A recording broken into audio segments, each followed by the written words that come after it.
O e himi ke kamata aki. Himi uaki. E Ouau Pōlotu Fakafeta'i Siupeli Koula e Kolosi.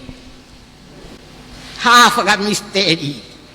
Hono ni mange au ono ko fulu maua. Mo me hake ke tau hiva. Hiva e ai ofa lahi. Hoto ko ili imua. Na ane hifo ki maamani. Ke huhui ai pōpula. Ofa e kakoha ofa. Ne de fai i he akau. Sisu na ane mate noa. Ke huhui a koe mo au.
O puke e whiri o ta hoko a te pē.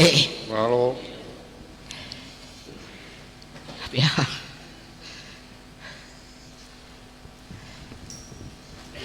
Ha i se ini pe aki i kai lava o ta vete ofa ka koha ofa e. Ia.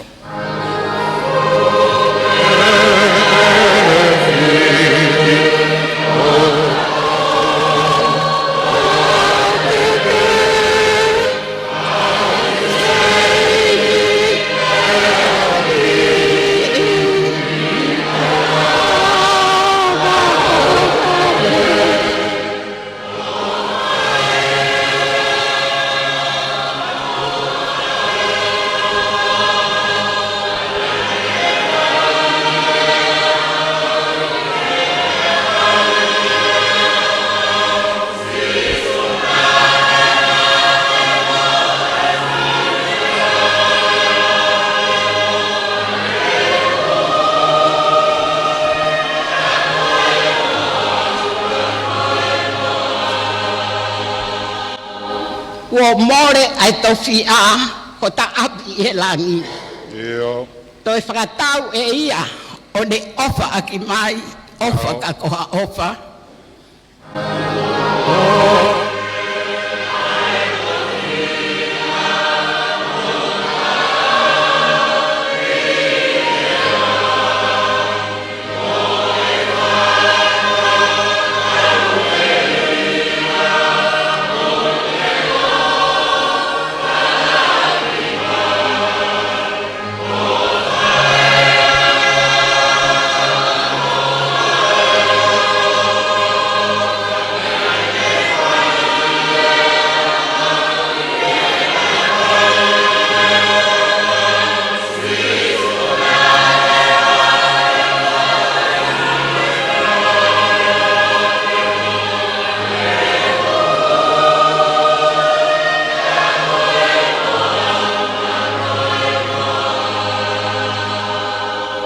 Malo fau he whieno nofo, hoto koeri mo au.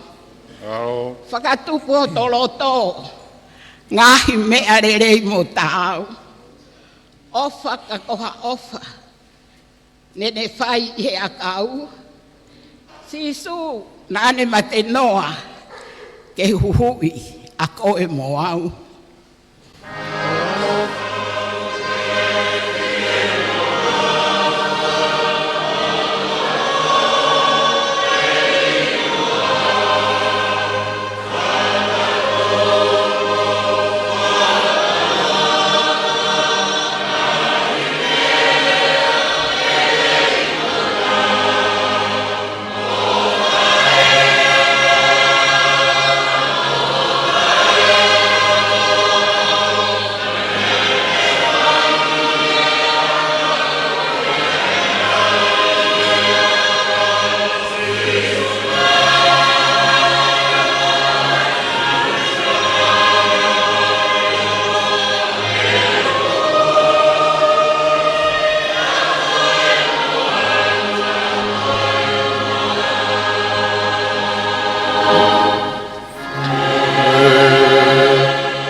Potfofola, Ouau Pōlotu Fakafeta'i o Pokoin, ko e pe mehe tohi ai pseria paula,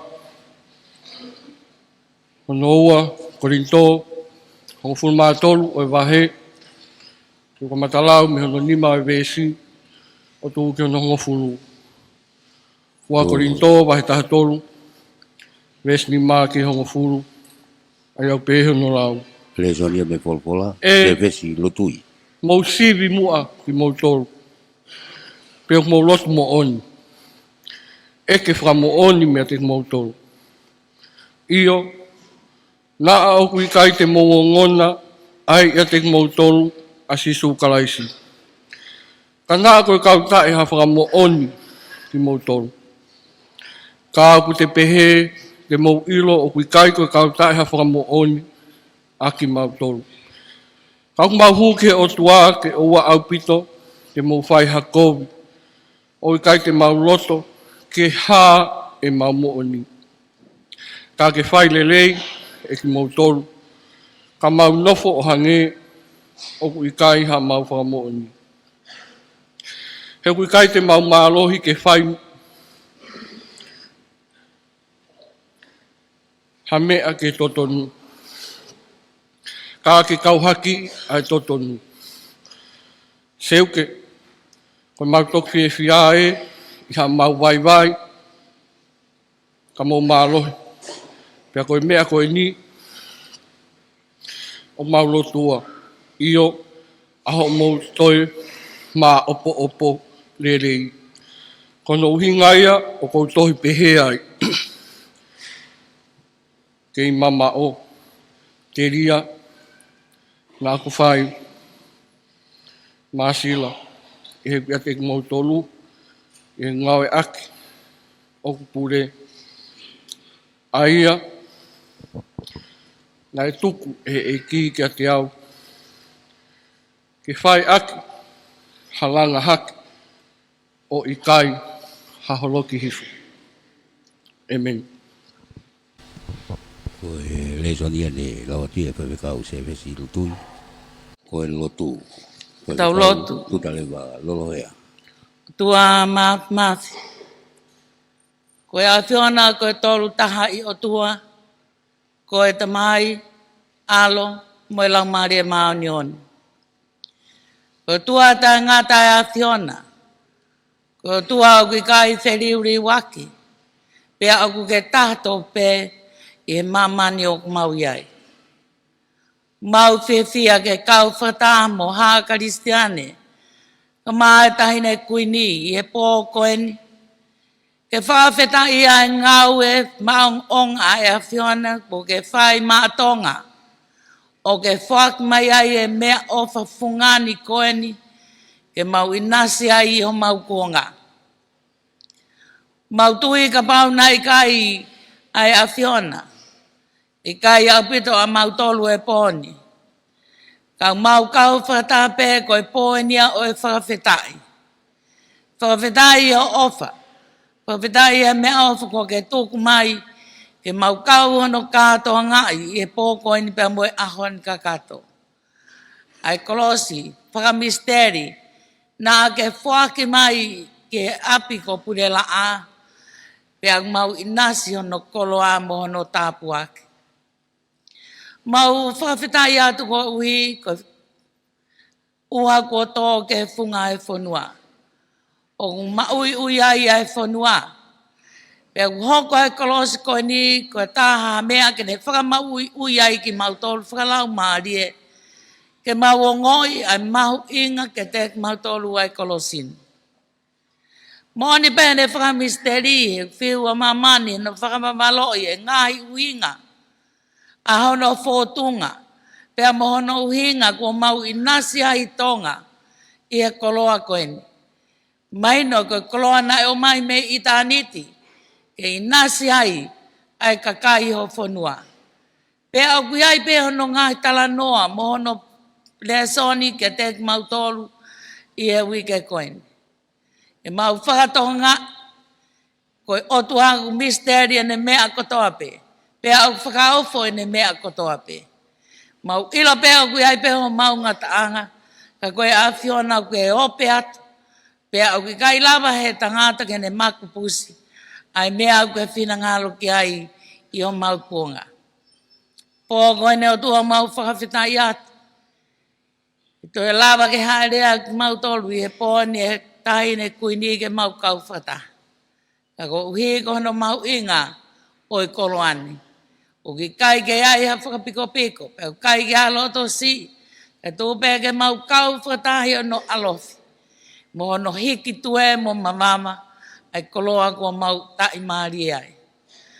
E whoke e mau hangato whakawhetai ko wiko e lau mali lei ai sea. Ka pehe whoke ki e kaulea o e pōni. Nau teu mai ko wiko e kāto ngai. O e tau ni mango fulu. O Kolosi Fakamisiteli o mau inasi ai. O mau hangat ka te koe o whawhetai ko e whainga maari e.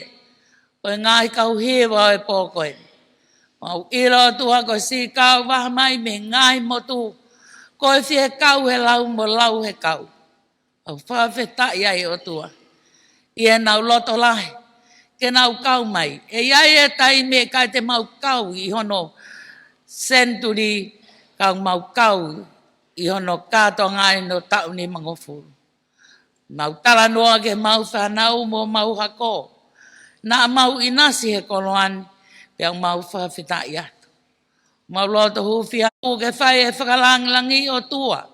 Mo kau i he lau o e pōko eni, i hono ngahi tai maari e hono ngahi ka venga.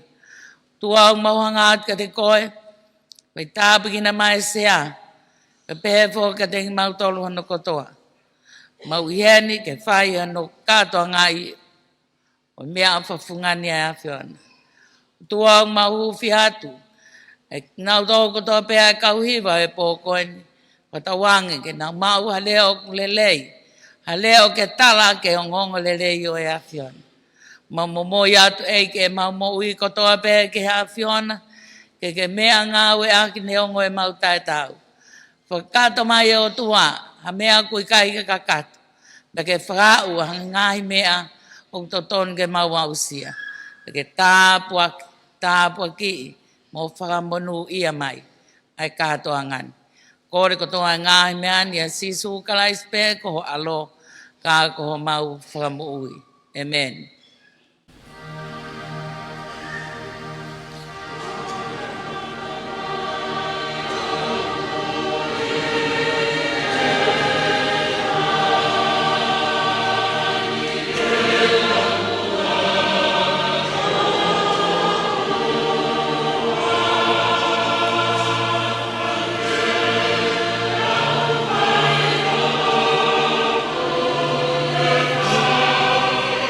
Oh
Ta moe a fio ai o tua mafi.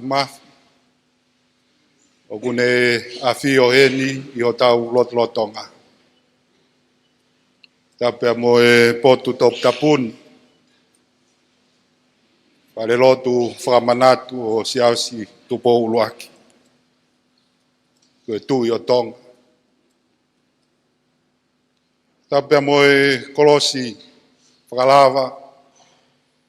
O ku whakamaunga ki aia e tau kātoanga, pia moe Konifelenisi, o no te au mātaha, o e tau uafe o fulmanim.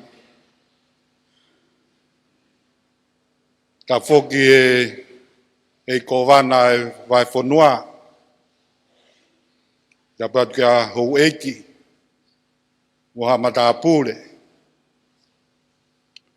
Ta patu ki tareki tapure o pot ngā ue paanga pia mo e koloa, business ai Siasi.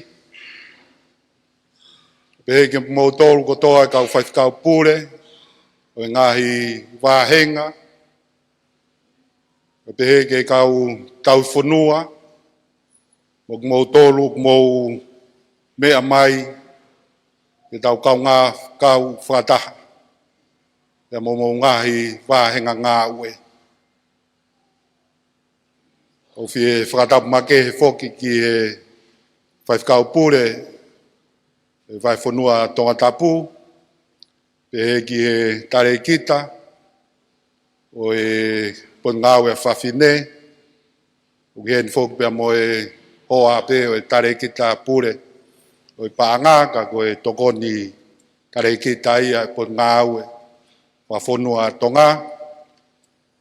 Pehe pia toke tā ana koloto.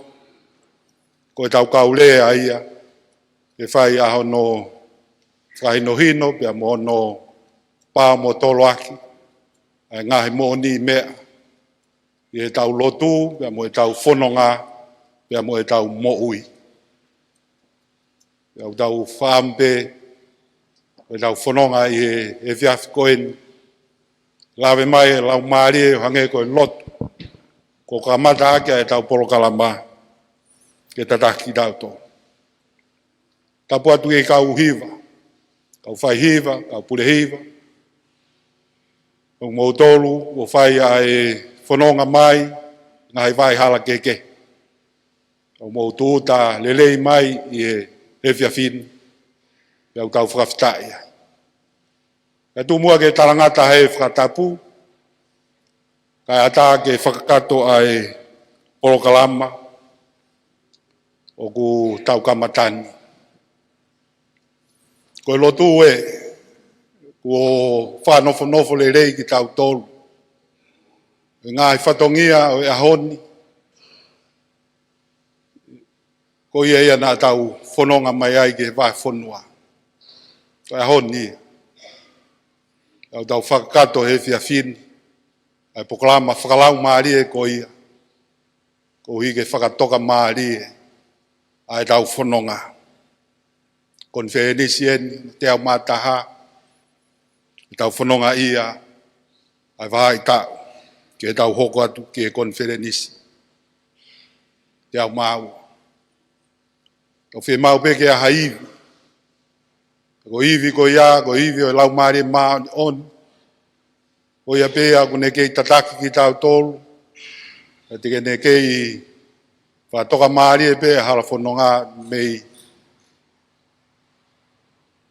me taimi o au ki tāniti. E whainga maari e ko ia, ko whonga atu e Konifelenisi kakato, taine kuini, taitari lelei, mo e Fakafeta'i, o hi koe kei whakatau lama hao e wheitu una, ngai whatongia Siasi, o ku mahino pē, ai ngahi polokalama o e Konifelenisi.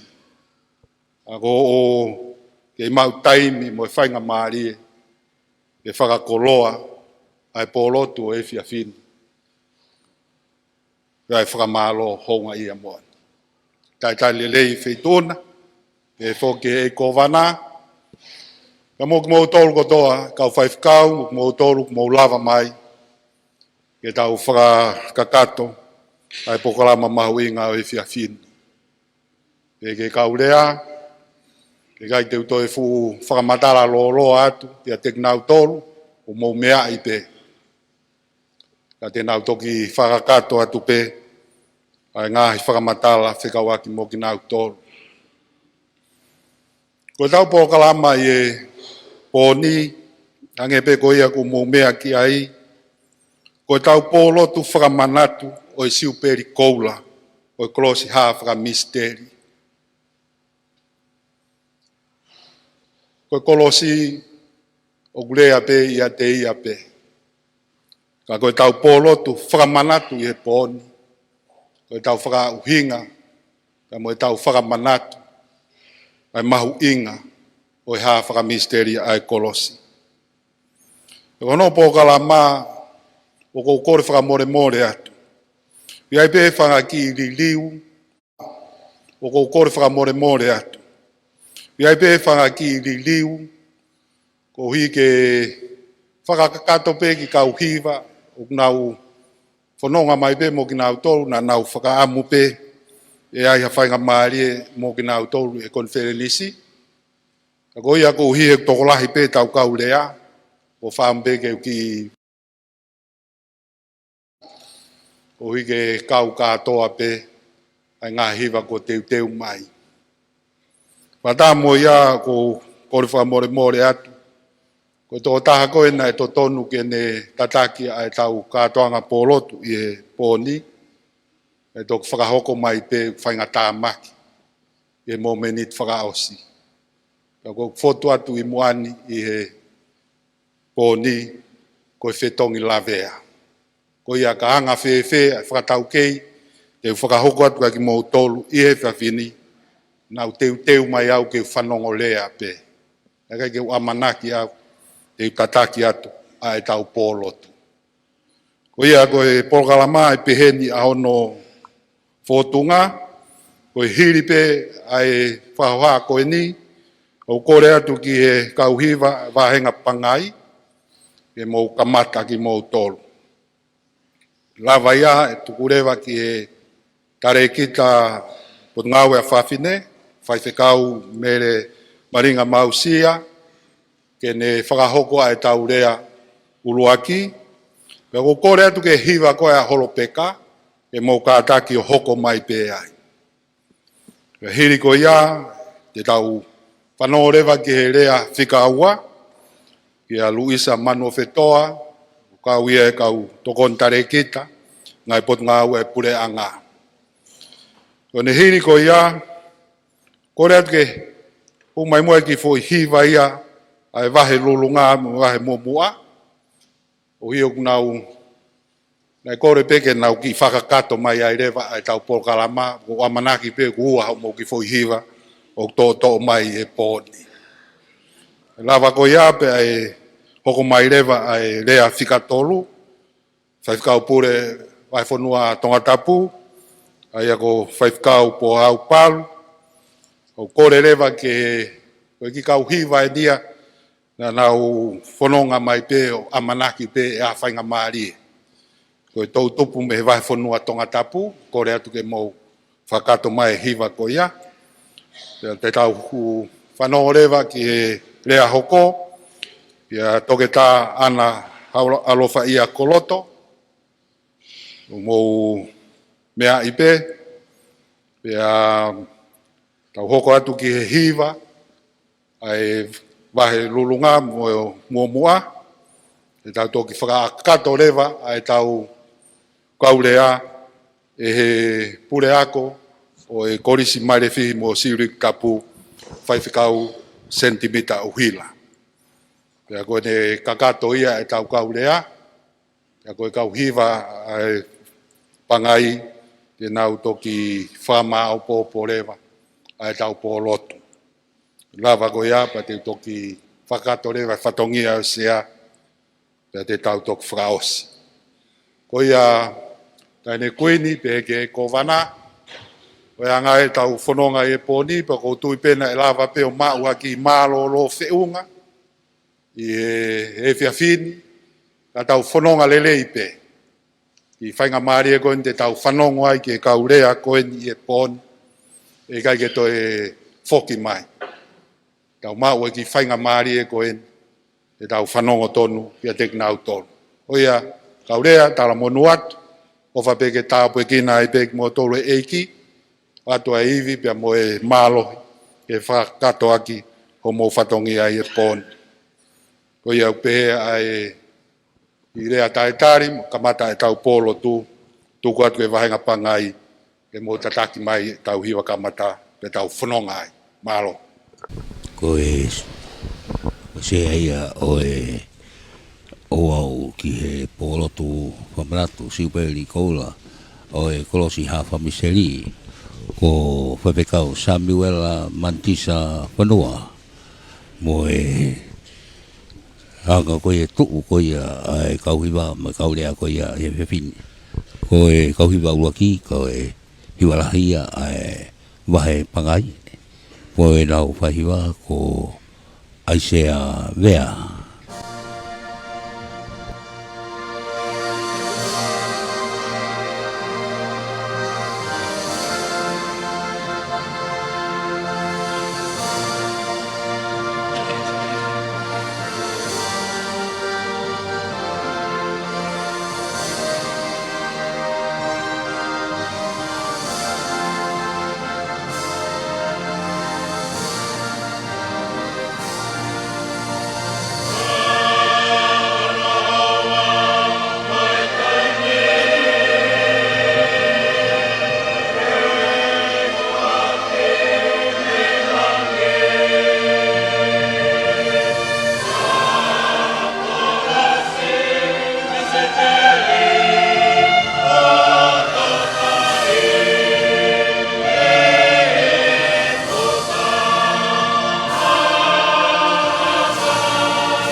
Iyo kai ke maholo ke solo tatangi kau pepine o Pangai lai se si lo se ko manana Tapi mo ya fio e tua ma lolo hea soa kai Tapi mo mo mata Falelotu Fakamanatu Siasi Tupou laki.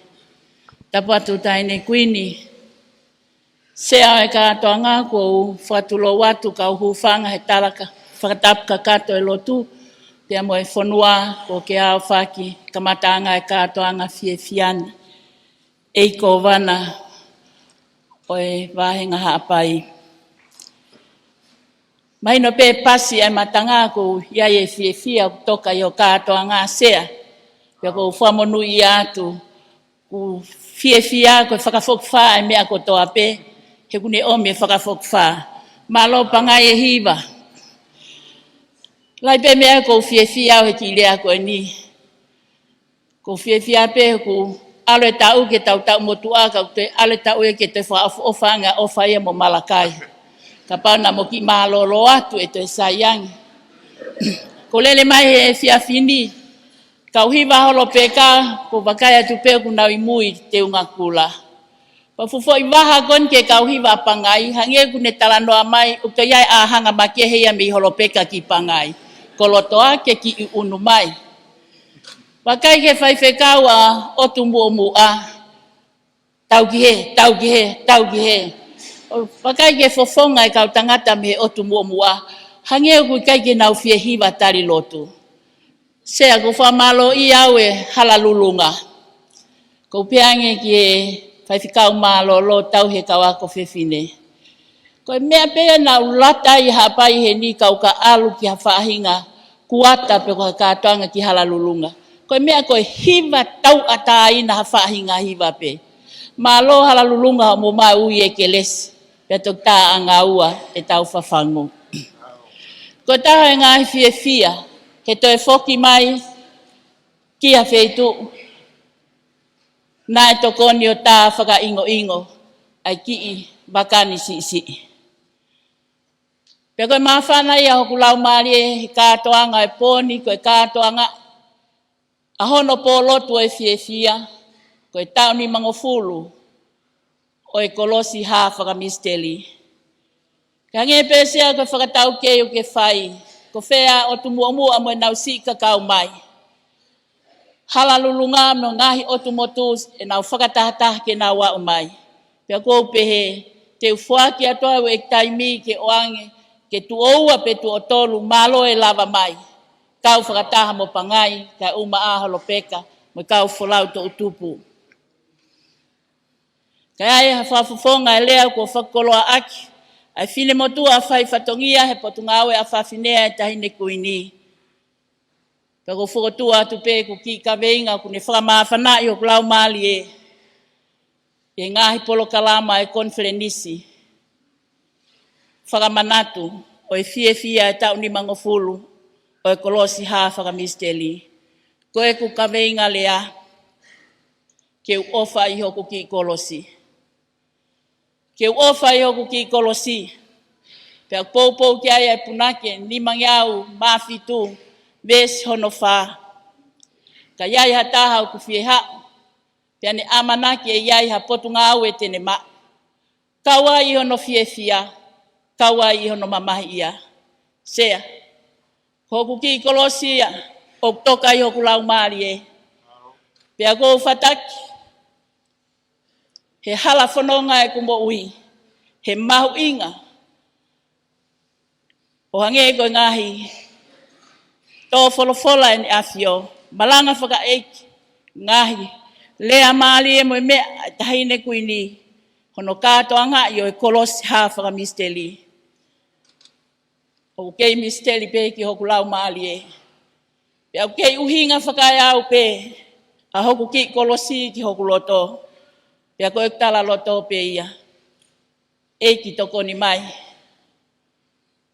ki hoku ki Kolosin pe koe ki Kolosi ko ia ke kau mai I hono mamahi ia kau mai I hono fia pe ko hono popo aki tala ki tonga mo toke lau whanau ke mo foki mai tua fatu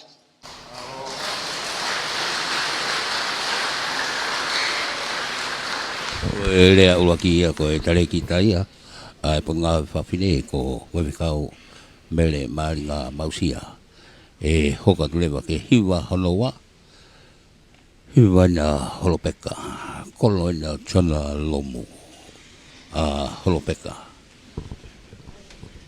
pea mo e nau whaihiwa ko sione telefoni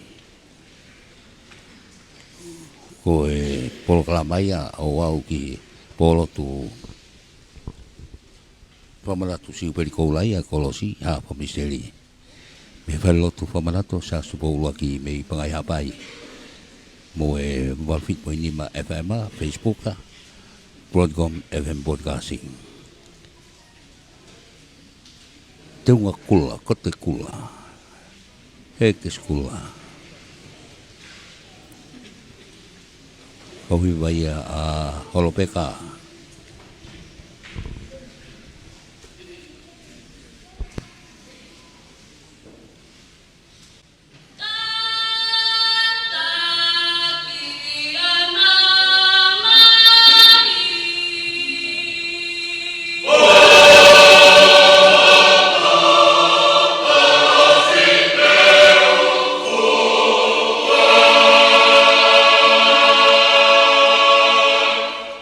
Bye.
lange ko ke ko le o kau angelo hiwa pe lange ko angelo hiwa holo peka kamata ko hiwa ko no me pe ko kamata ko pe ba ko Lion King Maria upito kai faiwa ko William telefoni ke afio ai o tua mafia taulo Tonga fatapat ke tahine kuini Nanasipau'u pe pe foki ke sea pe ko pe ke u fanga te ngahi talafatap ko tope ko a faki e sea ka umaa ai taukete ne toki Oesiliana o kai e fefia mawahe ke kau hiwa a holopeka hange ko e mea ko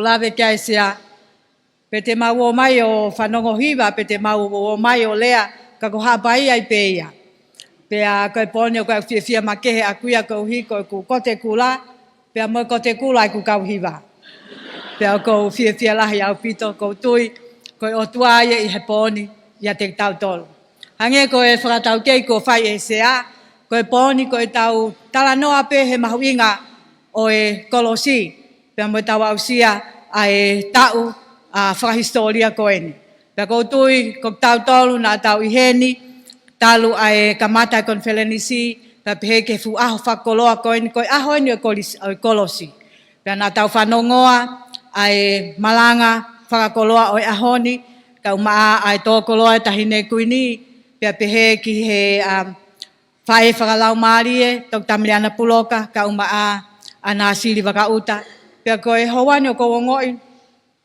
o sina manga maarie me hono kotoa ka tuku pe mua ke mau talango fua pe ke sea he poni ke whai pe haki i lave pe ko hi ko ngahi whakakoloa ko maua usia he poni kia te au whia mau pe ke u talaloto atu pe awia ki he Kolosi pe amoe mea ko te au sia ko ki whine mo tuatua ko ni o ku whakakaunga tamaki pe i he Pulela'a po tungawe ki ngai ngawe Faletofonua i he taukakai o ku tulawi angofua ai ku si kau kia kau masiva a Tonga pe he ke kau whengata ia ko mai kau tōlegeleka ko tau whanau mo nau tolu ko ia o nau mo ua i he tuunga ko ni o whakalelei atamai pea ko ku tui e poni lai pe whanki tata o ku te tui o ku te kaufoki i he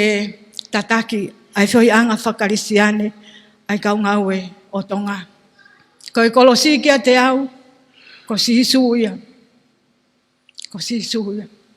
te pea wheitu o ku te lele ai ko e ku Kolosi o nau tale sisu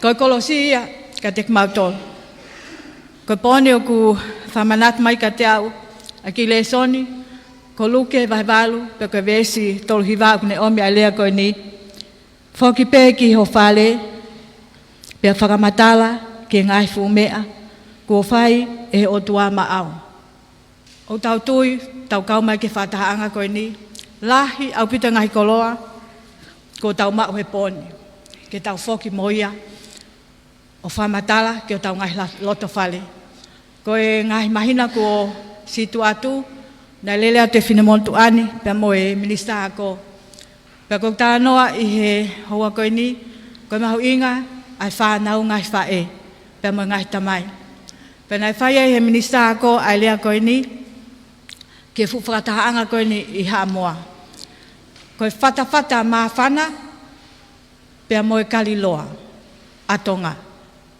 ko eni ai whaunga o tauhi aki e he Tonga e ne whanau. Ai ko ne uhinga koe ni, koe whatawhata maa whana koe warm chest. Koe whanau, koe nau tupu hake, ke whakataha kotope i he whatawhata.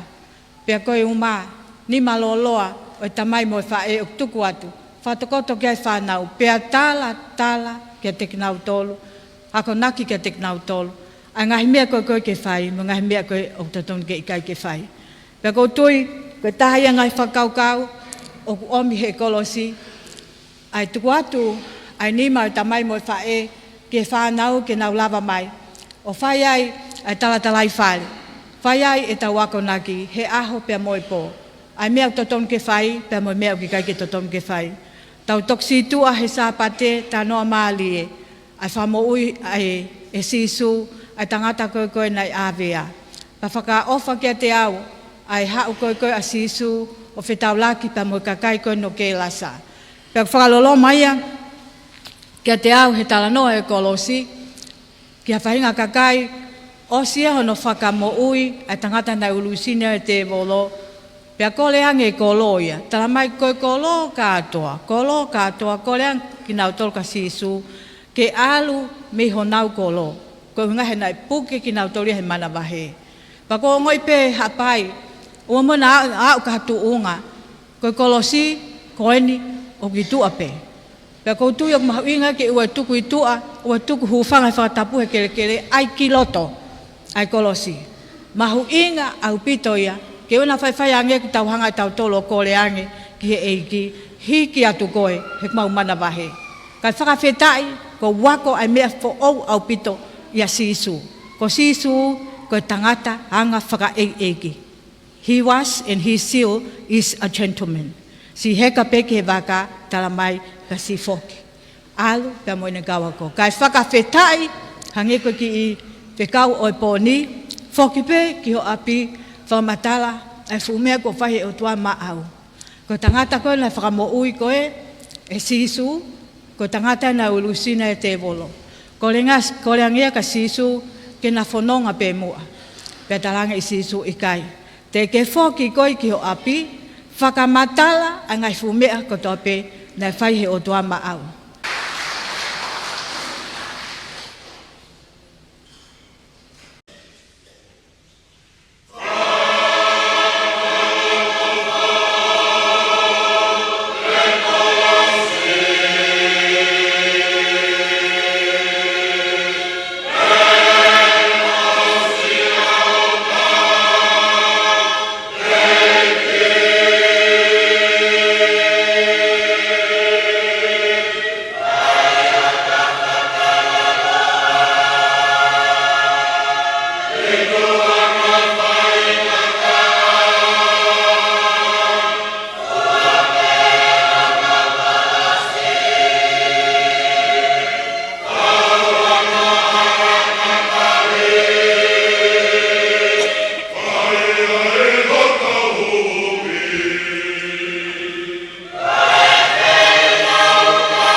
whata koi lolonga pea mo ko hiwa pe o e Kolosi mo lau whai hiwa ko Siaosi whaitangane.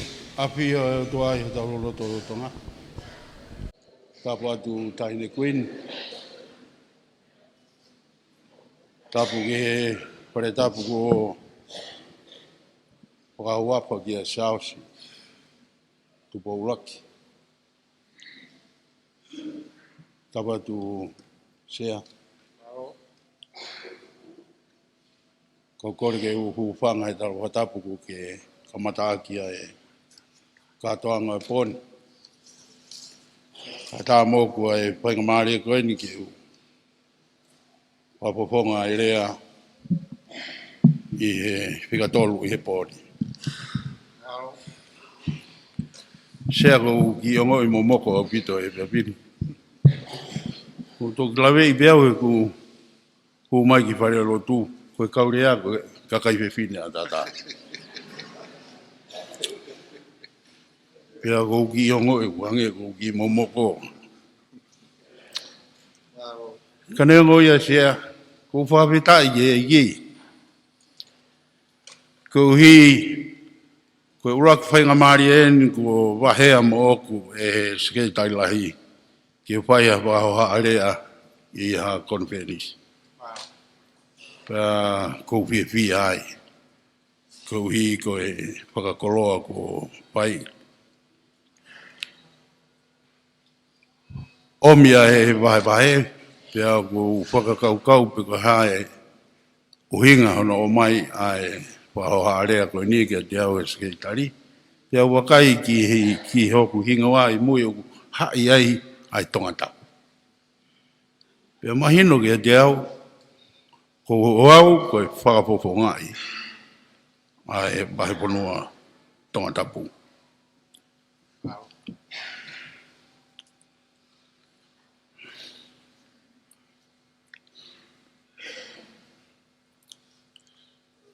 Ko whawhetai ki o toa, ko hi ko Konifelenisi hono te au mata. Ko ulawe ai.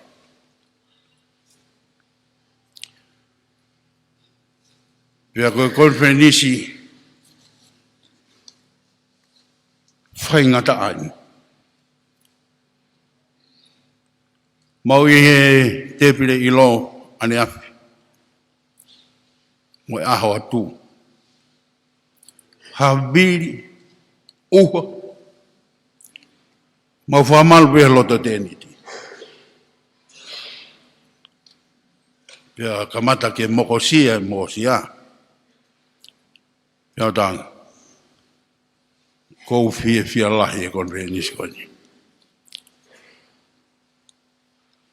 Koe mea ni o kui koe fua Kolosi. Nā tau lotu. Pai e wike lotu mai Konifelenisi. Tawa maheni pia ku alo maari e pe. Ka umau meahi.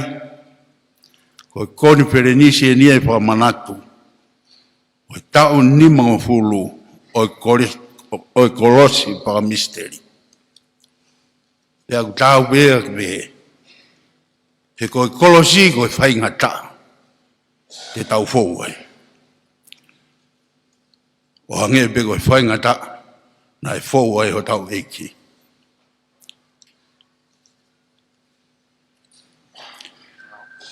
Ko whiwhia. Ko hapai whoki o ku iai hono ngāhi hingoa. Urahi ngā hingoa i o hapai. Nai whakahingoa e Kapten Kuki. Koe Otumotu Anga'ofa. Pea toi ai pe honau hingo ai tahau iloa. Koe Haa'api veu. E kai ke fu mau pau pe ko inga ko e nau mo vete e pangi motu. Pea ku nau mo veu. Ka ko ulahiang e pe ku tui ko e mo vete. Pea ku iai honau hingo ai taha. Koe foi one. Pea moni ai puna ke He foi one aonga kia. Ka pāpeau me he moana. I kai taofi he maka. Koe one hapai. Tene lava taofi ai pai ngata. O Fakafeta'i la. O kumau inasi ai i hapai ni. Kai toi ke. Koe whao koe i tonga eiki. Koe whao tatau pe i hapai ni. Mahino. Ai teu na mou whai. Koe teu ki he kātoa ngai o e tau ni mangofulu. Nau kaua he munu ia i he mamata ki he Kolosi he raktaimi nai hai. Ko wholau mai aku he ki aki ki wholau ki baba. Whanongo i wafu he waka. O ku iai e Kolosi Fakamisiteli. O ku haa i Pangai. E ko hui ko whi i lora na ulere mai.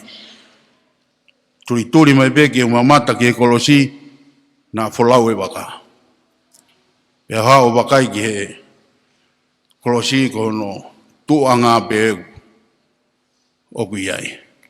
Tokoto ai e Kolosi. Mea pangapena ka kai ki uma o eau pena e whakatapa tai mani pena e kalapa ai uturiki. Koe mea pena na e ofo ai kumo uia kuia koe ku wakai ki he Kolosi o ku moa. Kau kai koe moa koe i he mate ai akau. Kaku hange hono lanu o na ia koe e tau ufi. Peko tau riha mea e musie patato to'o hake o ku mae hina. O ku hina ai fu Kolosi. Te eki ki alu ia ke lanu melo apita. Mahino ene kei fo au. Pea whātonga e Kolosi. Hanga tonu e mea kotoa pia. Hange pena e lula i mofua. Kai ke ai ha piko.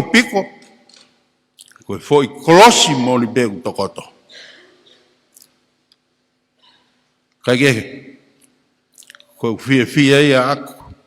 E nau kau e fua mamata ki e Kolosi. Te eki ke whai ai liu o ni. Ia oni. Nā whiwhiri, koe hae uhinga mea na e tāi pē Kolosi ia i hapai. Kai ke tāi e tonga eki, pe tāi he lolo halai walu, kai tā pē ia hen. Pea whanga lawe e whai e wholau mai ki hene he Konifelenisi, kau to'o mai e tohi a toki tā uti. Ko ne whakamatala ki he Falelotu koe a tau whaahau, Falelotu a tau whaahau. Pea mo pitawi. Pau fia. Tana e uhinga be, ai tāhe Kolosi ia i hene. I hapai. Ko hui, ko Tupou laki. Ngone mokoi, ke liu a Hono kakai ke Kristiani. Pea koe tānoa, nai tautou wholau ia ki tonga eki, he na iai a misa tō masi. Kanani hanga o a pioi, ai ulunganga koe o e kakai i Tonga. Pea moko ia ki ai. Ki he tō onga ai kakai. Pea mahino pena e kamata e lotumi i Tonga eki. Pea ne kore ai ke omi mua. Hawhai whekau pālang. Kana i kai ki tari. He whamatala koe toki tauti. Kai omi a pitawi. Tano atia iki. Tano watu agoen. Koe ke sauso go fotu ai. Mokoa. Malere mai e monite teu he o mātua hanau ai ke sausi mau pai e wheboa kia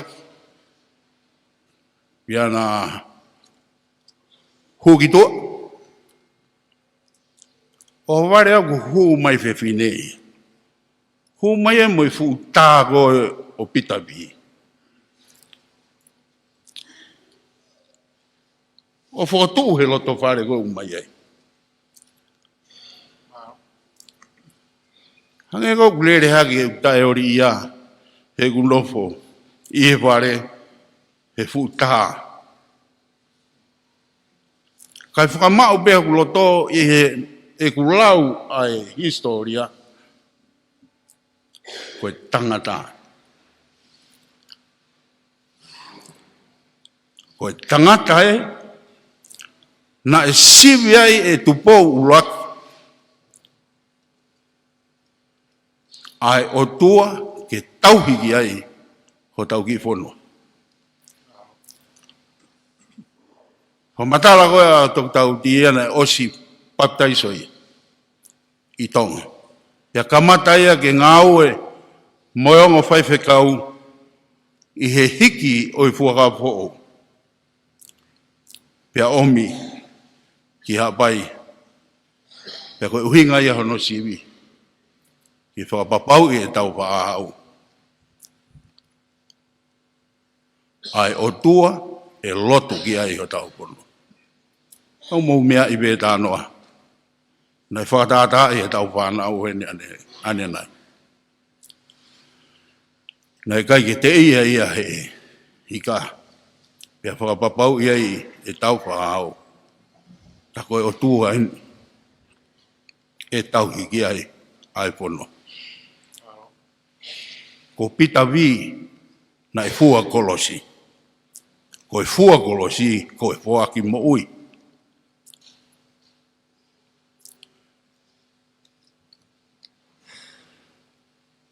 Mahino betu ki mua a tau whaahau ia ko ono mo koi ia.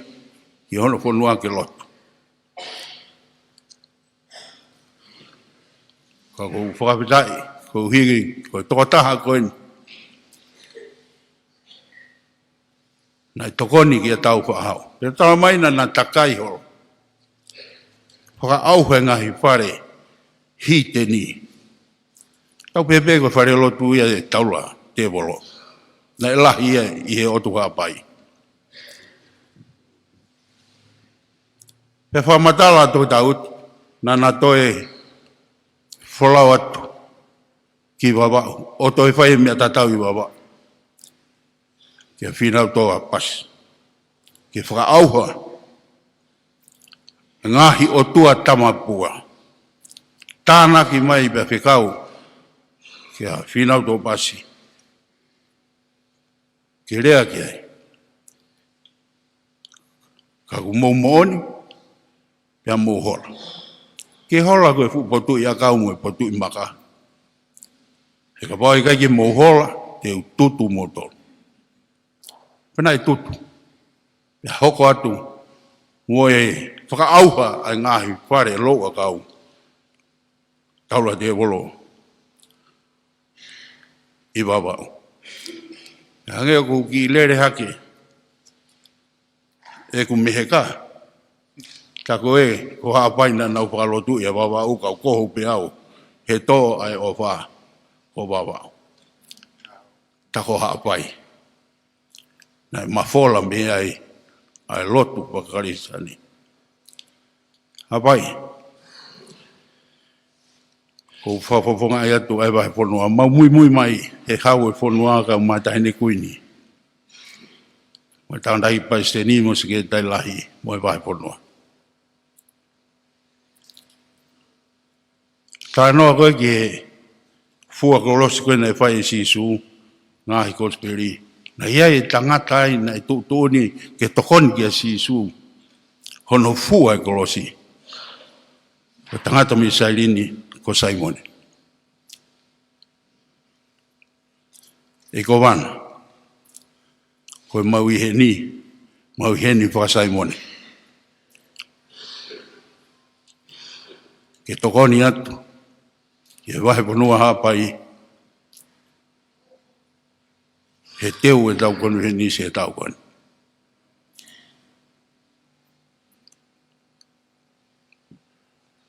Tok whaha i be, ai tokoni, ai vai ponua, i hala, o vai ponua tōna bū, pia moi konseti. Koe mau fie kau ngā fua Kolosi ia, mo Haa'api.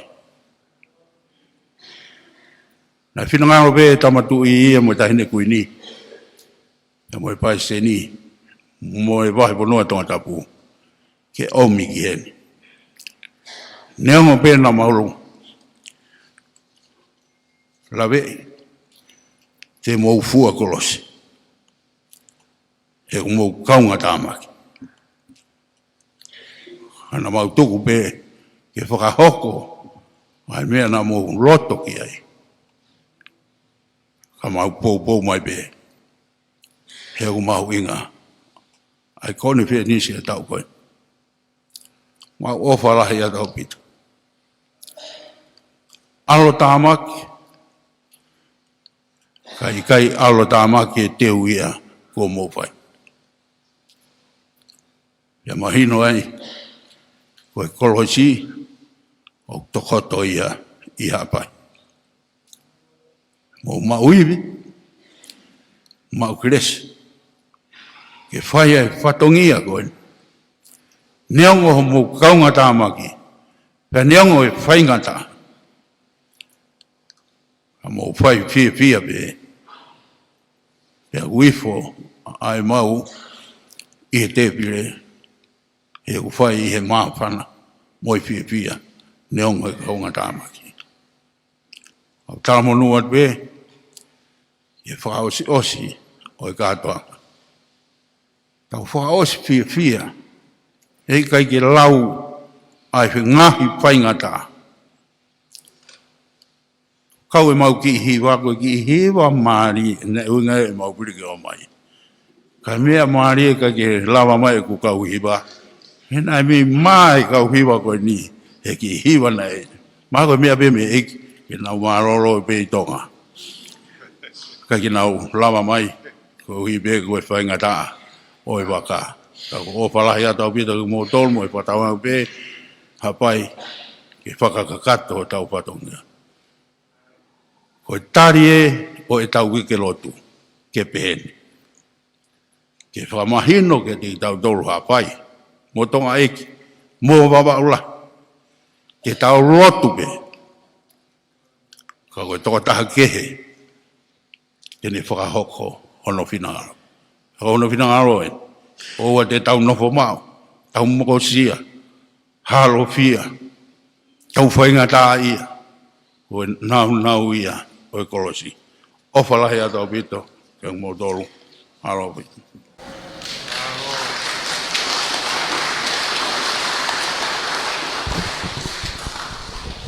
Koe lea whika tolu ia, le whawatuia e whawhikau pohahau palu.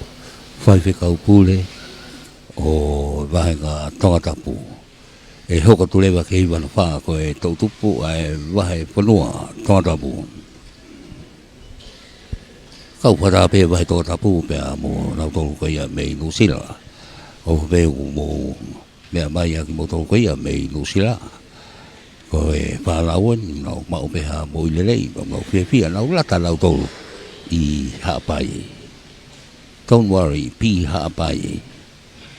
Mo tolu koe nau ku mamata mai Teresa kuri Tonga. Koe ko peslu peitu Junior Beni mo kau polau. Nau mau peha nonga mo whia marie. Ko mo tolu koe na family katoa koe ne lau maha mo whanau he tau tupu koe menu sila koe ni au kule lei pe mea kotoa lau whiawhia pa nau lata au pito koe one. Mo mea mai peu lau kuna o koloni pe i he kau hiwa koine tau tupu koia a tōrapu pe kuna o kau iai i he pepini ka kuna o kau whata pe e tau tupu koia a tōrapu.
ake ia kau hiwa ko ni pake pe ko hiwa pe lange kau angelo aho moi po ko kau hiwa to ko ia Tatafu pe mo nusila lea hono fa ko toketa ana ko kole pe ke u fatulo watu tapu ki he awhia o tua i tau haonga tapu foki ki he whale tapuni kua whakahuafa ko e Falelotu Fakamanatu.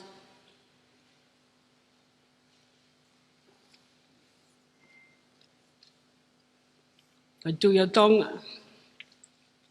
tau whahau Tupou loaki. Whatap ki taine kuini pia ko kore mua sea ke u whakamalmalo atu mua i he ngai whatapu. Ko o singawe aki. Kai whamonu aho koloa ko lawe ai i he Pōlotu Fakafeta'i o i Fakamisiteli ai Kolosi i Pulela'a. Se au ku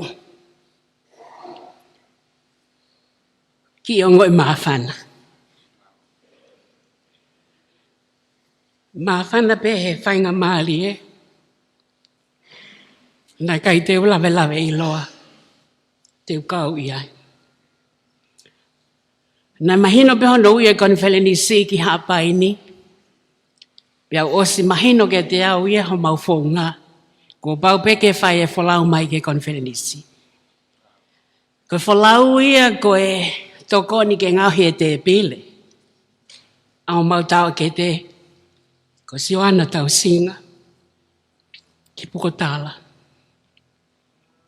Ko ki whine eiki ko e ni. Ko ne mo ui pe ia ana e vai ko kanakana. Pea whaia e teu ki wholau mai.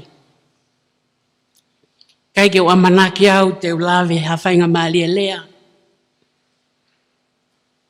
Ka i te lawe he whainga maali e. O ku whoki mai e manatu. Ki he kele-keleni. Nai whaia e tā whakaingo-ingo. Ai e kumo ui. I e ku keisi i. Na hiki mai goma maatu a ki hen. O whaiwhekau pule. I Pangai. Mau kei hiki. Ko hiki mei kolovai. Me ako teu a kolovai. Ke apiko pētani. Kei kalastolu. Pea mau hiki me heni. Ko kalasiono. Ko hiki whaka whaiwhai ka ui au hiki vai wa tau. Pea aku tuku e mea kotoa. Kai mui he whatongia ko hiki whaka whaiwhai tau. Mea kotoa. Kai mui kai ai ui. Lai angai koloa ia ko inasi ai Konifelenisi. I he tala noa e Kolosi. Kai tupe mua ke u whakotuha ki ka veinga. Ka veinga ia me ki ta whaaki pe o ko manako ai. Ki wakai whakawhika ki he Kolosi. Koe ka veinga upe he mai. Koe Kolosi. Koe whakailonga, whakawhika. I loa tahaia i mamani. Koe whakailonga, whakawhika. Mahuinga tahaia i mamani.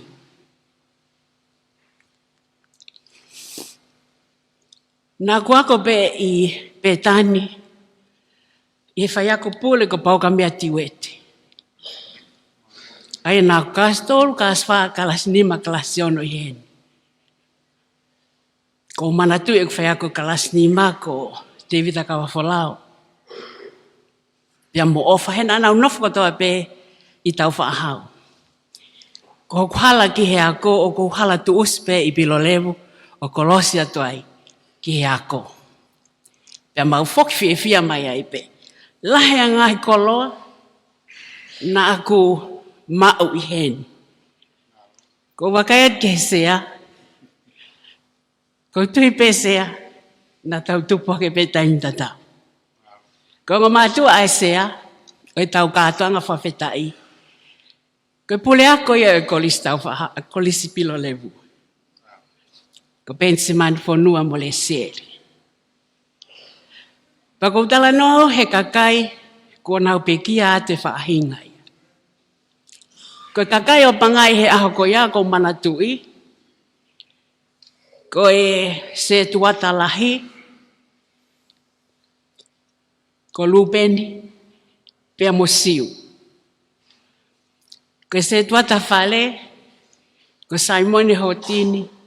Pea mo sentila. Mo tometila. Sorry. He ko uhinga foki ko Fakafeta'i o ku iai mau pe se tuatai. Ko mau kau Nga'ofa, ko kokoho bonita. Ko hanga mai koe ke kau Nga'ofa ko no foanga ia o foa mo Falelotu. Ko tanu he ahoni na e fu waitupu o ku iai Ofisi. Whakamole pe tahine kuini ngari loloa le aia. Kau ki ai mawhana i he koloa lelei ni winasi ai. Ko uhipe ko whainga mali ke tupu hake i he kere. Ko e Kolosi ka whakailonga whakawhika i loa tahai ai mamani. Ko tau tolu katoa pe whok ni a tau wako whika ko toa pe he lau toi Pulela'a. Pa koe whahinga whakailonga pe whaula ki a koe ki tau tolu ki a he whai ako. Ko e tānake, ko e liunga, ko le moe wahe. Pa koe uhinga ko whaka ngau e aki ai. Ko e Kolosi, ko e whakailonga tānake. Mahuinga taha ia he mamani. I loa taha he mamani. O koe whatongia lalahe e ua, o e Kolosi, pe ko whakailonga tānaki. Uloaki, o kune whakatata hae haongo mata i whika. Taha moe taha. Ka wau te eke a kalani, e kau hiwa koe.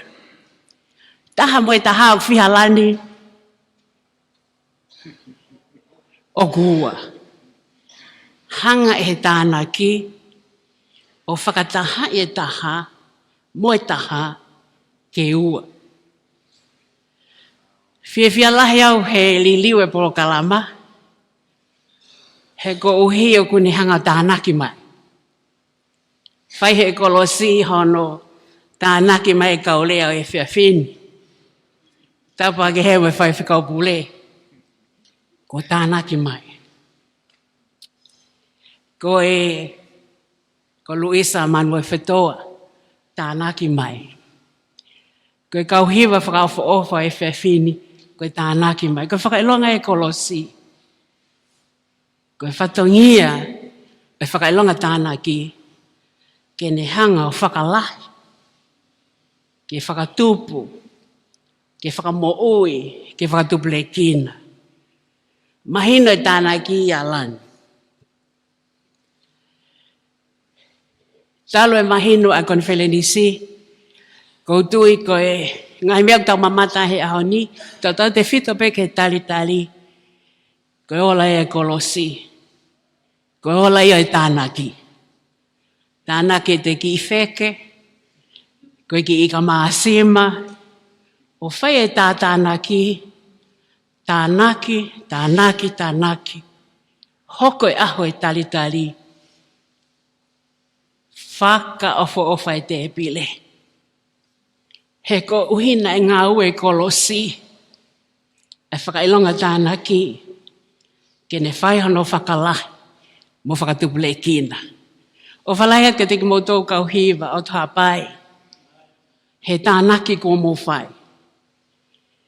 Lawa ho mou tānaki e ki moutolu. Koe hou e Konifelenisi e nukulorotonga tānaki.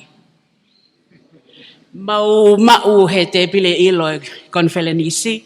Te pile e ua whakamui taha ki mui, te pile ka Koula. Osi koe mau mea toko ni. O whakalea mai e toko tahanga mai koe ka te au. E ana, Mai ange pande tolu kona I mua ia te koe, ke ange mai ki tama koe koe haumi niua. Kau talang, niwa fe, niwa top top, pe niwa fo'o. Talamai, niwa fo'o. Kau talang, malo te lele e te afi nei. Te ipoto he lea whaniwa, ko poto he lea whaniwa fo'o. Te au to o lewa, ai paun tolu o angkia. Te ang bo sokoleti, te ang bo chips, sige tanaki, o kuloloto nga ngau e Kolosi, he kau maumeto koni koine Konifelenisi. Ko koloa ia, o Fakafeta'i, o ngau e mai, ai otua ke te tau tolu, o whakafo mai he Kolosi, o whate komana. Nā ke whai e koe ngai tāna ke kuhili. Ko tui peo kai ke fu mea ie, a ki I whinu mo tua whakahoha. Ka ko manatu pe, ke taimu kanu ange ufi koe ni koe. Wai pe ufi na ngau e kia ko wana, ko tui peo mou. O wasto ia inu sila. O mo ui inu sila. Ai ufi na ke whai. Hono, ahi, ke to, ke tupulekina. Pia koe, ka Uesiliana koe I tunga papai, kona osto e ufi ko ia inu sila. Koe Haa'api ia. O kai koe Haa'api whakamoweweu. Pia o koe kai koe Haa'api kai mua, hange koe lau a hiwa. Ka koe Haa'api ia. O kai koe Haa'api whakamoweweu. Pia o koe kai koe Haa'api kai mua, hange koe lau. Haa'api o mo ui. Koe whika koe I longa.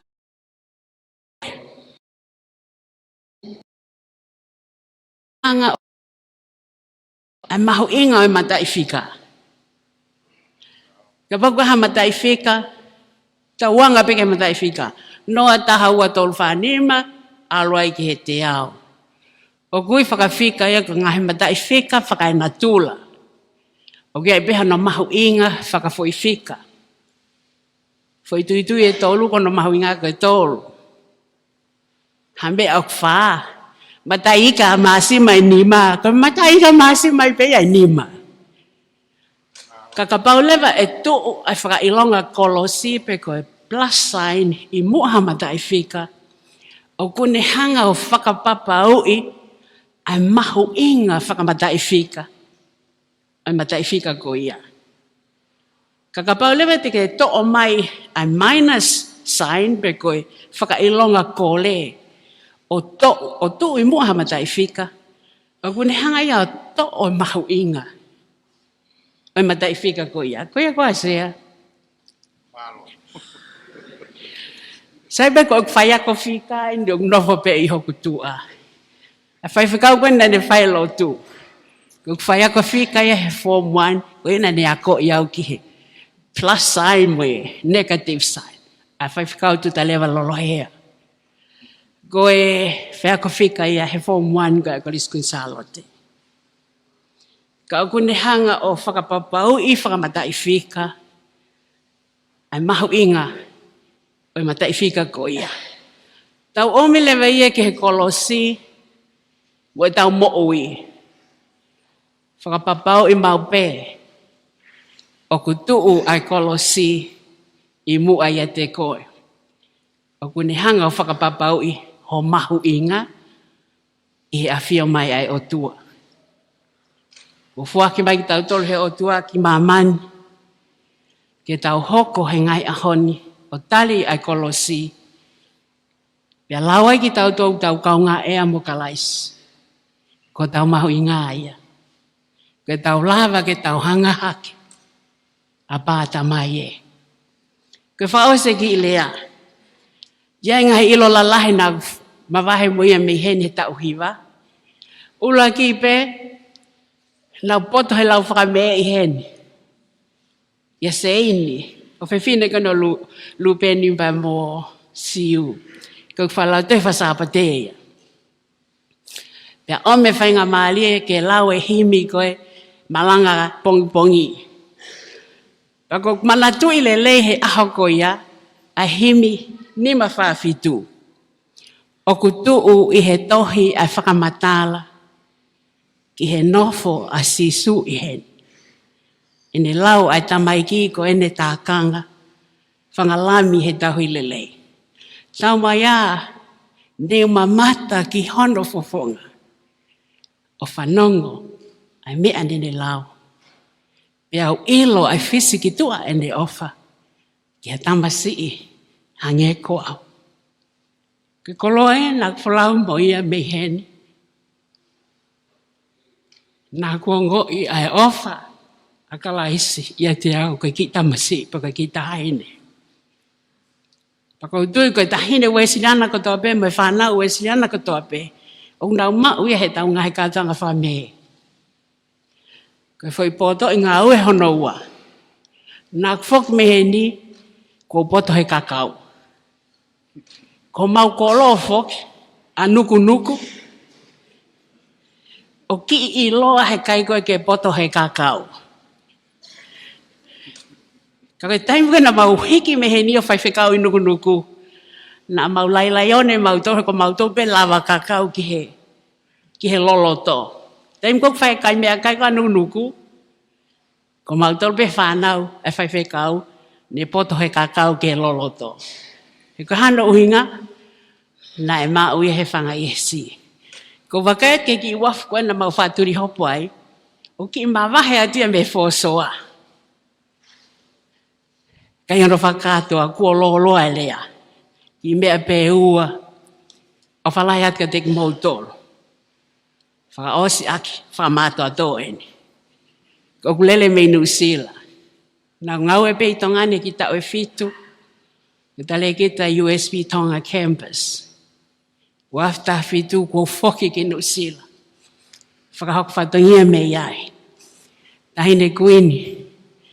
Fakafeta'i be ko hao he talanoa to historia ki he teu. Ko he centuria ko liskunsalote. Ko au pia mo toke tahala hingano rohorua. Batali iui ke tahine kuini. Pia mo e komit historia ko liskunsalote. Ke whau e to historia. Teu Fakamanatu centuria Kolosi. Tau kahau. Nai kai ke mangai mo ua he Kolosi. Kau malontonga ngai mo ua he tainimi. Ki he Kolosi. Sea pe ai hoa o esketa lahi. Pea kau ki ai pamwe Palestine ako. Pea mwe pule ako. Keke mo whakataka e ne whai he whakataha ai komiti historia Kolosi lava e leva. Kou talangi. Ave tau tohi ke Kolosi. O kole ke ne whakaau. Pea whakakakato mai. Ai tau ngā ue o te waki. Ke historia o Kolosi. Whamaloa te ngai koloa ko toa pe kauhiwa. Ko mawomai o tānaki. I ngai whao. I teo e me tokoni. Pe foki sea ke ek Palestini ba moe skedala hei moe Konifelenisi kakato. Iono ngahe Paul kalam whakalau maali. Pe hea ki lea moe ofka tek mautolu. Ko hoko Haa'api, ko si ilele mai me makahoko walu. Pea ko uiha ia. Uiha angalelei. Uiha whakaofa. Whai mau ki I lotu whia I tonga tapu pia mo whaiwheka au toke pia mo Katalina lutu I ko pekia. Ka venga mau lotu tahine kuini. Ko whia uiha ko toa peke talia sisu pia huki he wani. Pia koutu I pe. Tali lotu alangi. He kutawi hene. Ke tali ano koloa. I he kaunga Fakafeta'i. Ka kato e tau ni mangofulu. Ai Fakamisiteli. Ai Kolosi. Koe whakailonga whakawhika. I loa taha ia. O maho inga taha. E mahamani. O whalaya.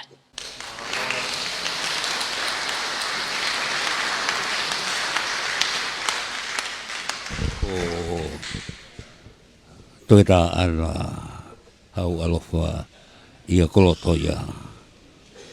E hoka mewa ke hiwa. Ai wahe lulunga pe mo otu mo mo pukau hiwa maari koe ni. Paraha mai koe na lulunga. Pea mo mua. Mo e nau whai hiwa i be ko Siaosi weangina.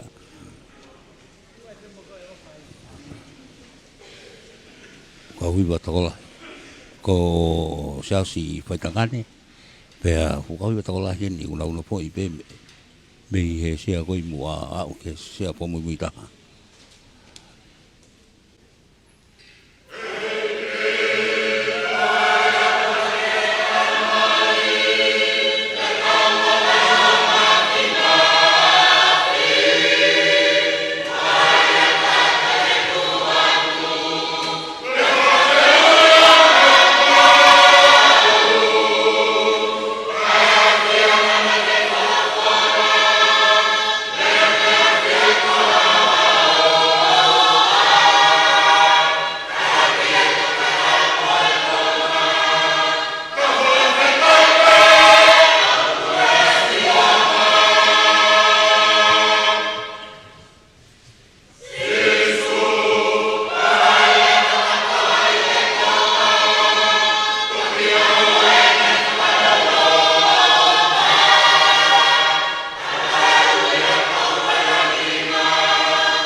Ake maari e solo koia kau ke whine i he siwa koia ai kau tangata vai lulunga wahiwa Siaosi vai tangane ko e lea ko sentimita huiwa ko e pulea koia kolisi mbele pihi mo silik tapu mei wawao i wawao ia Taki e o tua maf a fia i o tau lotolotonga Tapki he potop tapuni. Tawa chair. Taine kuini. E o gore ke o hufangat. Tala whakatap kakat. E Pōlotu Fakafeta'i. E da mwau ke whamonua kloa.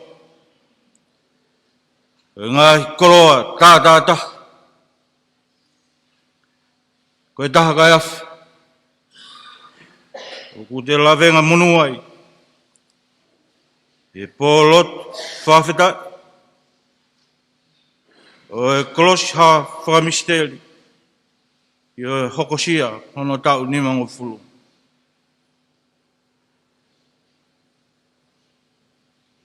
Sea, o kumua ke tau Fakafeta'i ki o tua mafi. E ne ofa hulfau, a tau tolu. Ai koloa, vai au sia. Ai Konifelenisi hono te au mātaha. O tau kei tuku pē la a Tonga. Ko ngā hono. E ngā tā hine kuini, mo e whare hoa mo efu. Fakafeta'i ku e whakalau maari e rei. E kōpana, ka mai ho eike. O e whanua. Presidente Siasi, ka o maa Sekretariat. Mo e Konifelenisi kakato. Fakafeta'i o ki o maari e. E o tu Haa'api. Mo e taitari whaka eiki. O e Konifelenisi. Uluaki. O e tau whalonga ki senturi o no ua. O e Konifelenisi. O e Siasi Uesiliana tātaina Tonga. Sea, o ko whiu a whiwhiri. Pena e anga whewhe. E te kau, e Pōlotu Fakafeta'i. E tau ni mangofulu, e ha, e Kolosi Fakamisiteli. E api ko Pulela'a. Hala hapoto, e mawhai. E si tahau. Mo e ta e iloa. Ka ku matamata. Ka ku makatunga pe eni. I e Kolosi, tau whai na Fakamanatu. Kau whataha atu pe mo e tangatai ki whai whikau pule. I o lo whakafofonga i. E wahe whanua wawau. I e Fakafeta'i. I e au sia. E tau ni mangfulu, e Kolosi Fakamisiteli. I e api ko Pulela'a.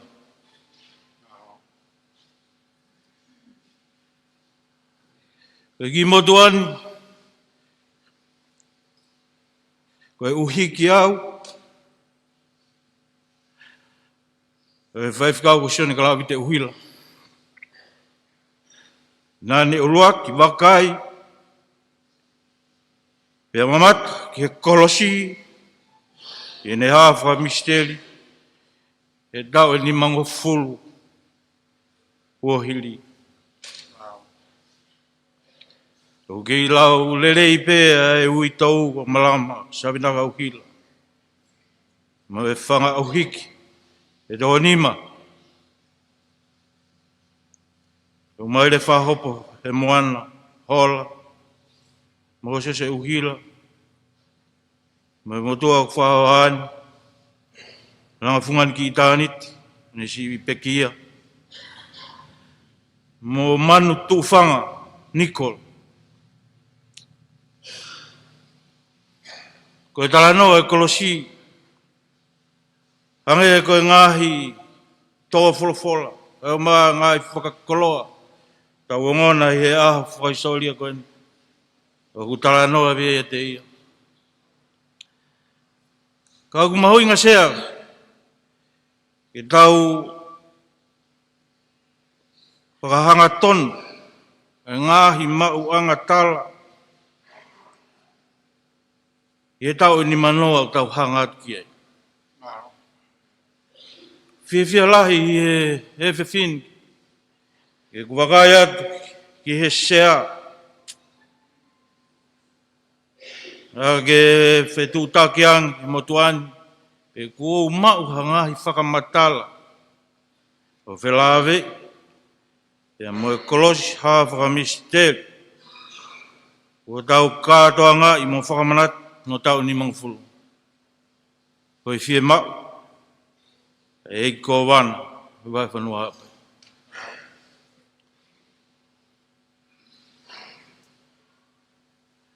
Na aku tu kalasi ua pe au. I taimi ko ia sea. I hako teu pētani. Ko hoku tau fitu ia o oku. Ka kou kei manatu pe. E ngahi. Whamatala. Ka umaa e ngahi. Tala noa. O e haf. Ai Kolosi. I api ko Pulela'a. Pea ko tuke mea mahu inga ia. E kau tangata iki whai whekau. E lau nofo hif. O hiki hiki. A whangaki I mea. Pea. E si pekia tangata iki. Kau mau a ene ngahi whakamatala. O whelā vei. Na ane hiki ene tohi noa. Hange ko ngahi whakamatala na ene uhu mai e hengeng o e sapat uaon o oka topa aiwa fitu nima whalonga mai ki he lotu a o e a sapat ko ia o taki hake a e maa makas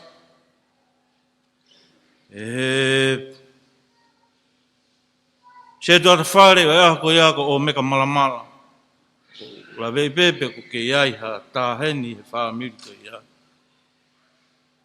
E nāk whawhanongo I hono whakaike ke tangata iki I e pehe whahinga. Naka ke ha mama na e tohi fo mihelangi. E ko ha whetu. Kai whamatala e tangata iki e mea ta tonu pe na ene whakaike ai. Ko e tapua e mama hange ku asi. Ha mea I he pukahi musi e.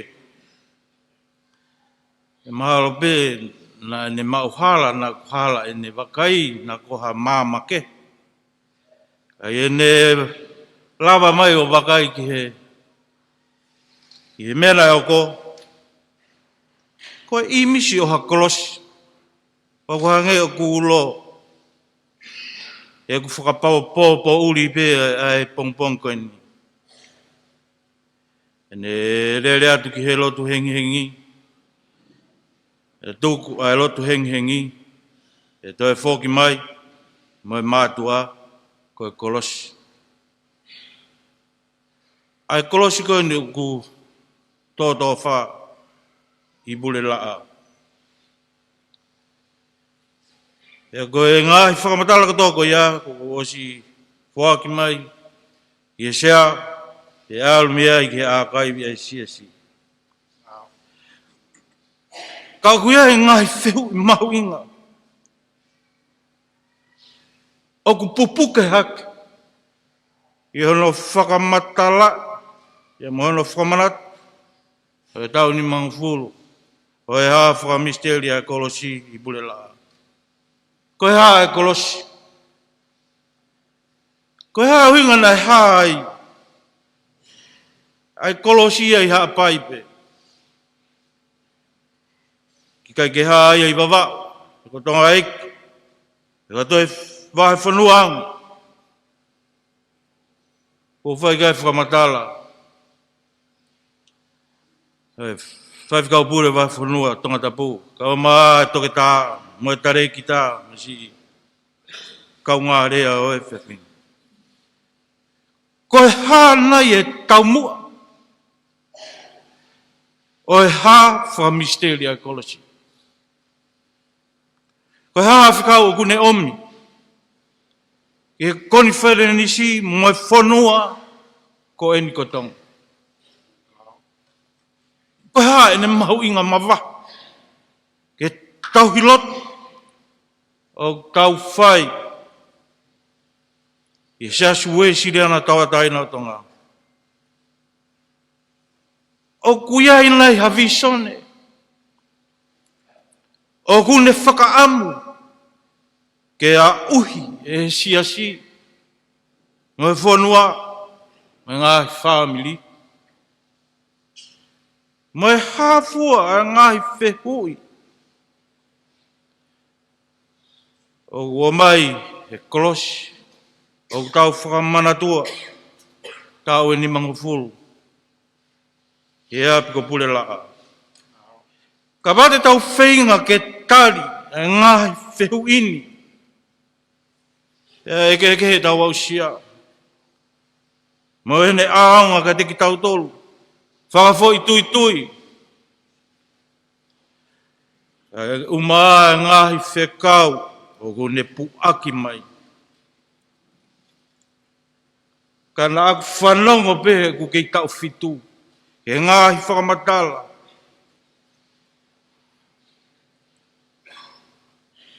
O he haere mai a ene a whio.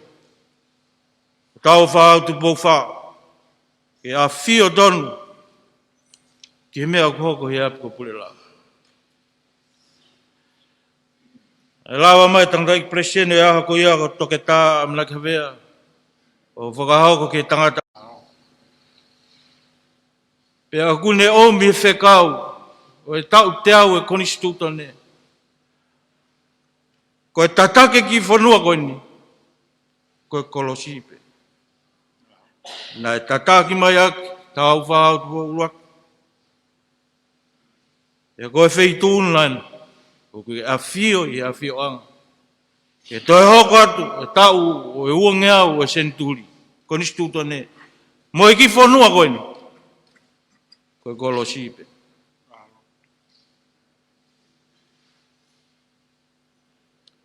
Ko Hono ua. O kou whiu a whiwhiri pe koe haa o ku kamata ai. Ai senturi. Ua o e tau whanonga ke senturi ua e Konifelenisi. Tau mātahai. E tau uruaki e. Ua toi o mai pe. E tau kamata. E vai whanua hapai. E koe ngāhi whakakoloa katoa pe. Pai he whaifkau pure. Kau mā, kau lea o e whiwhini. Kau mā e whakakoloa. Tahini kuini. O kou tui tai toi vei vei ua. Koe whekau ia, ko omi ki he siasi. Koe Kolosi pe. Se mo toi whanonga atu mo i. Ia toi tau. E te au hoka. O e Konifelenisi. E Siasi Uesiliana tawa taina tonga. O whalai atu ka te kimotolu kau hiwa. O whakakoloa. E hange koe lea e toke tā. O whakalanga manat. Te a mawhan o toloto. E kere koe ni. Nai whai hono. Pāwa kia e mo ui. E whanonga he Kolosi. Fakamisiteli. E Haa'api o ena whio. Tawanga ke tawhi mahamunu matapak. Whakakoloa ak. Whaitūna, tain kuini. E mai kōpana, mai wahi whanua hapai. Mai share. Presidente mo Konifelenisi kakato. Tau toi whanonga mua. I he Kolosi. O vai hono kātoa ngai. Hoi o whalai atu, leo vai maranga. Kia tawa.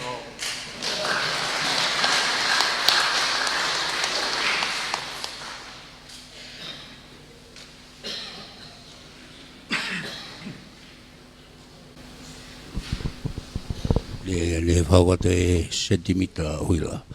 Aia koe pulea koia o e hongo korisi. Koe simale whihi pe ki Tatafu. E hoko atu ke hiwa. Hoko koe wahe Pangai. Hiwa lahi pe ae wahe Pangai. Mo e nau whai hiwa i pe. Ko aisea mea. Pamalo i pe ki he Ofisi koia o e Siasi Wesleyan tawa taina au Tonga. Wamalo kia baby a mato io moli ki he amiko penieri ki Amerika lahai.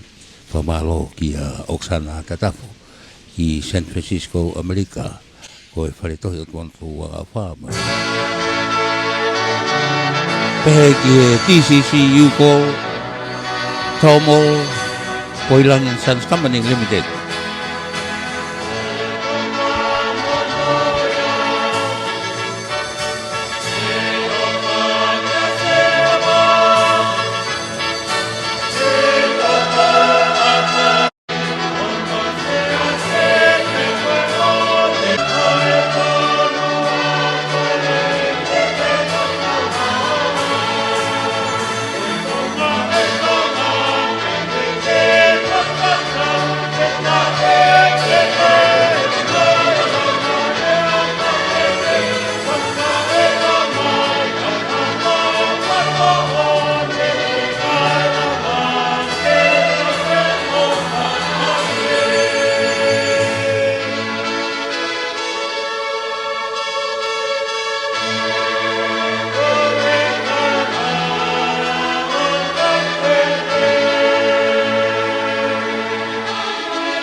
vai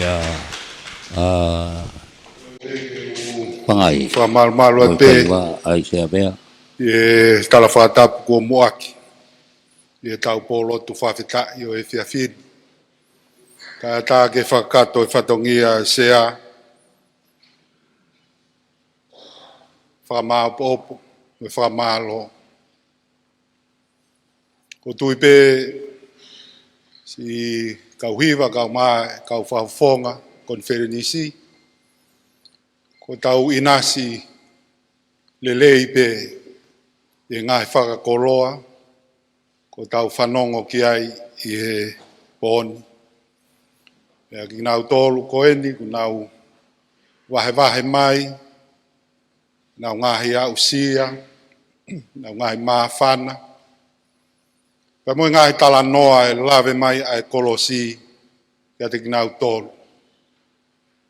Koutui tau koloa i ai pe mo ki tau tōlu, tau pia me ane heng, o au mai eni i he whiawhiri.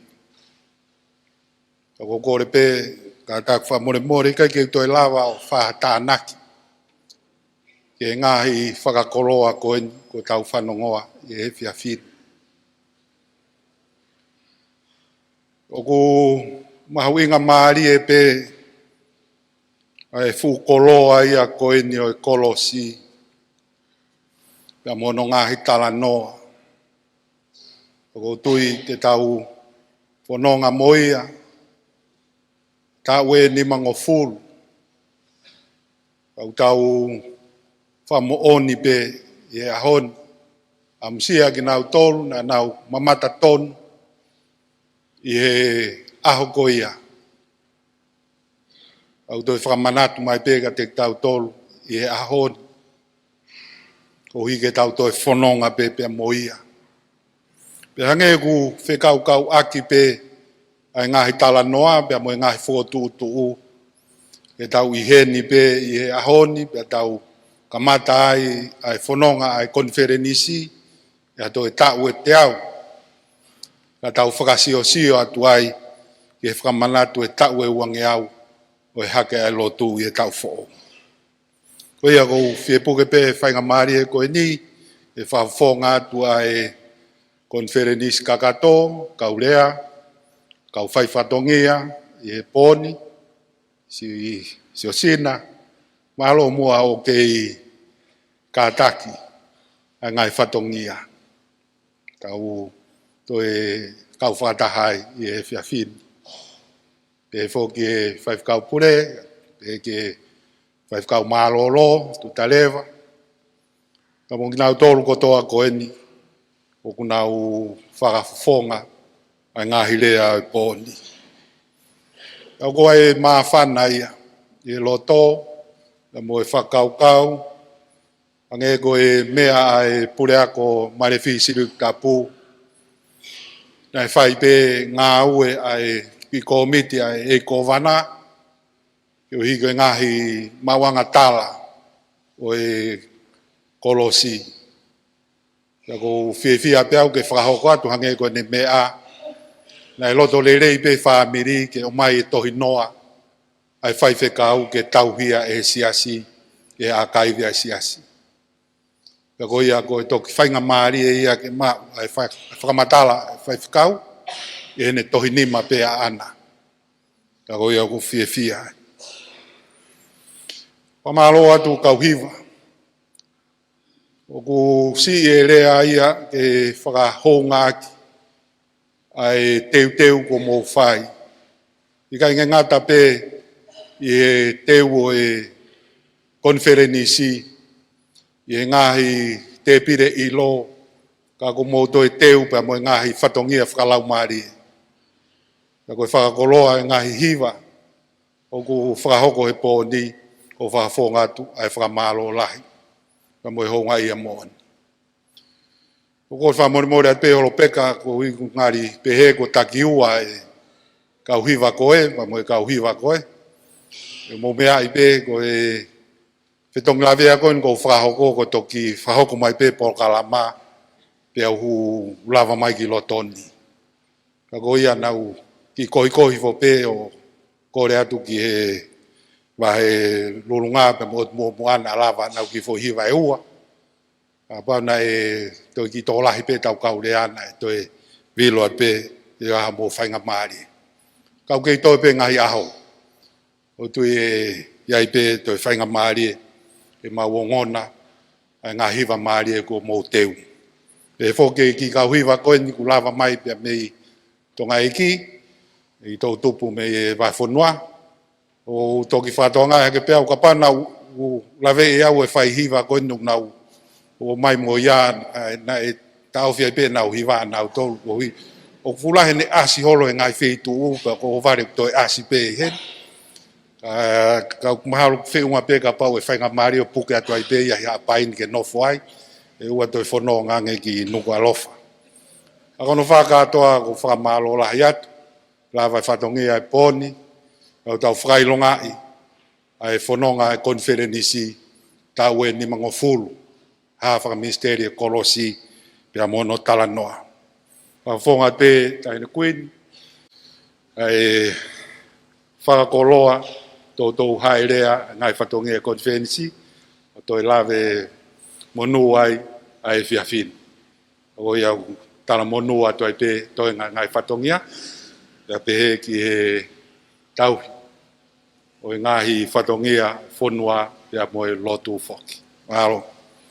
E kovana ko te wena e whai pe amanaki ki ai ia tau whanonga pe hange ko e mea e whai whekau pure tau pe ia ke pehe yo tu hapai ya u frama wai pe tau tui a honia koini ko tau hanga pe ke Kolosi ko malu fkai e natulaia ai mea kotoa ko tau lotu pe ia tau fononga pe moia toinga Konifelenisi e tau fononga i pe mo Kolosi tau fas pe mua ki lawa pe ki ves koini ke whakato akia ai tau Pōlotu pe tau toki hiva tuku. E luke wa hiva, ua tolo e vesi, o pehe. E ne rea kia te kina au tolu kotoa pe, ka ia taha kune fie mui mai kia te au, ke ne hange ha mate aki. Ke ne fua Hono Kolosi i he aho kotoa pe, pia ke ne hoko ko hoku lahi. Tala monu atu, e rewa he kau tatau atu. Mahalo.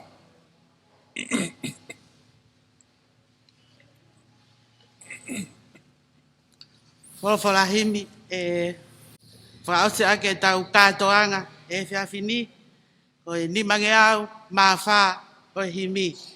Nimange au mawha o e himi mō kātaka mea ake tau hiwa. Oku au ilo a hoku huhui ne fua e kuhia he funga akau. O ui ke u alu o mau ai mo ui pea Fakafeta'i na aku alu o mau. Kai fe a koe ala.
Tauhiva Wesleyan Seuke ai neka a hoku loto he hanga ki mua ki he tua taimina. Mahalo. Kua mate a mate o ikai ke yongo. Kai haa mai ai langi ko hoku tofia. Kai fe a koe ala.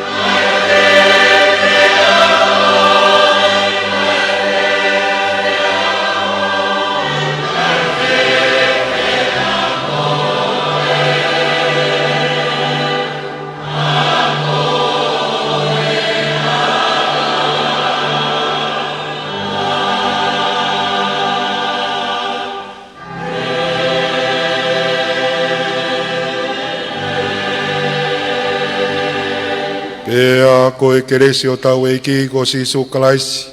O whalai o tua koe tau tamai, pea moe whiu o lau maari maa oni oni. Te tau tolu ko toa pe ia o tai ngata. Amen.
Koe laulele i oe poloka makoia o wau. Ki he Pōlotu Fakamanatu Siupeli Koula e Kolosi Haa'api. Le whahau patu mei he Falelotu Fakamanatu Siasi Tupou uluaki. O Siasi Wesleyan tawa taina Tonga i Pangai Haa'api. Pea koe taine kuini kune liwaki atu ki he palasi ko tawa pulu. Mo e lawa lele i katoa. Toa te pe whamalo ke ngai kautahana, toi koia ke whalawatu. Ana nge pe ai pupunga lo se Koula o Evangelio e Aotearoa. Pe foki pe mo whamalo ki a tevita vaikona. Ai makahoko walu mo Haa'api tahaua. Koia kauhi kautahaia whamalo atu i he tokoni. Ma mo e lawalele pohi wa maalia au pito. Hange ko lau. Koe leo koe kau hiwa koe ai poni ha nge to pe koe hiwa ai kau angelo i langi aho moe po iyo ngahi hiwa maarie kau maafoke ngahi lea maarie koe ne mo mea mai ki ai koe mea tiko ngui koe hiko mawhana ai ongo koe ni ki he Kolosi koe poha tonueni oe whaiwhekau koe taimi koe a sentimita huila Pulela'a ko koia e kolisi kita alipate kisina kwao anomano malo pito mo mea mai don't worry pi Haa'api mo mea